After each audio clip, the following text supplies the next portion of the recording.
اعوذ باللہ من الشیطان الرجیم بسم اللہ الرحمن الرحیم لقد من اللہ علی المؤمنین اذ بعث فیہم رسولا من انفسہم بے شک اللہ نے مسلمانوں پر بڑا احسان فرمایا کہ ان میں انہی میں سے عظمت والا رسول بھیجا۔ حضرت ابو ہریرہ رضی اللہ تعالیٰ عنہ روایت کرتے ہیں کہ پیارے آقا صلی اللہ تعالیٰ علیہ وآلہ وسلم نے ارشاد فرمایا کہ تم میں سے کوئی مرد اس وقت تک کامل مومن نہیں ہو سکتا جب تک کہ میں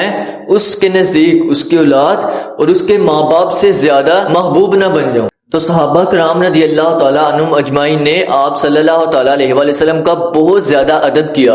آپ صلی اللہ تعالیٰ علیہ وآلہ وسلم کی باتوں کو، آپ صلی اللہ تعالیٰ علیہ وآلہ وسلم کی احادیث کو، شریعت کو اپنے اوپر لاگو کیا ہوا تھا، اور آپ کی ہر ایک بات پر آپ جو حکم دیتے اس پر عمل کرتے۔ صحیح مسلم شریف کی حدیث ہے کہ حضرت ابو ایوب انصاری رضی اللہ تعالیٰ عنہ فرماتے ہیں کہ ایک مرتبہ پیارے آقا صلی اللہ تعالیٰ علیہ وآلہ وسلم ان کے گھر مہمان ٹھہرے، تو حضرت ابو ایوب انصاری رضی اللہ تعالیٰ عنہ نے پیارے آقا صلی اللہ تعالیٰ علیہ وآلہ وسلم کو نیچے والی منزل پر، نیچے والی جگہ پر جگہ دی، اور آپ خود اوپر والی جگہ پر چلے گئے، اوپر والی منزل پر آپ جا کر ٹھہرے۔ ایک دن خیال میں آیا کہ پیارے آقا صلی اللہ تعالیٰ علیہ وآلہ وسلم میرے پاؤں کے نیچے، یعنی آپ نیچے رہ رہے ہیں اور ہم اوپر ہیں، تو آپ نے جا کر آپ صلی اللہ تعالیٰ علیہ وآلہ وسلم کی بارگاہ میں عرض کی، یا رسول اللہ صلی اللہ تعالیٰ علیہ وآلہ وسلم آپ ہمارے نیچے رہ رہے ہیں، ہمیں آپ کا ادب ہے، ہم سے یہ گوارا نہیں ہوتا کہ آپ نیچے رہیں اور ہم آپ کے اوپر رہیں۔ آپ صلی اللہ تعالیٰ علیہ وآلہ وسلم کو عرض کی، یا رسول اللہ صلی اللہ تعالیٰ علیہ وآلہ وسلم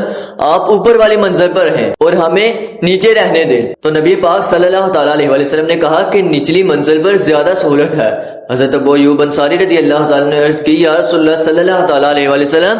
ہم اس جگہ پر نہیں رہ سکتے کہ جس کے نیچے آپ ہوں۔ تو اس پر پیارے آقا صلی اللہ تعالیٰ علیہ وآلہ وسلم اوپر والی منزل پر چلے گئے۔ حضرت ابو ایوب انصاری رضی اللہ تعالیٰ عنہ آپ صلی اللہ تعالیٰ علیہ وآلہ وسلم کے لیے کھانا تیار کرتے۔ جب بچا ہوا کھانا